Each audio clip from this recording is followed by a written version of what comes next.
Hello viewers, আসসালামু আলাইকুম। আজ আপনাদের দেখাতে চলেছে কল্পকথা টিচু কালচার খেজুরের বাগানের দ্বিতীয় পাঠ।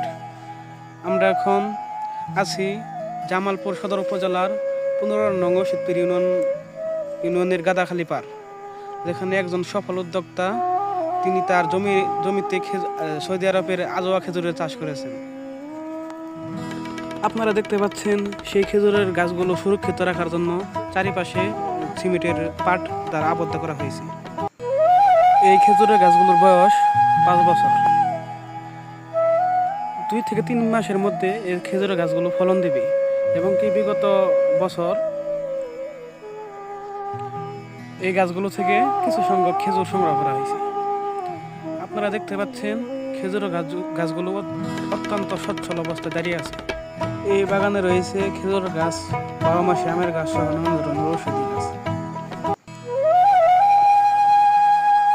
এই বাগানের পরিচর্যার জন্য দিনরাত অসংখ্য শ্রমিক এখানে কাজ করে। এই বাগানের ফলে আমাদের গ্রামের অনেক মানুষের কর্মসংস্থান হয়েছে। এখন দেখতে পাচ্ছেন একজন শ্রমিক খেজুরের বাগানে কাজ করছেন এবং গাছের পরিচর্যা করছেন।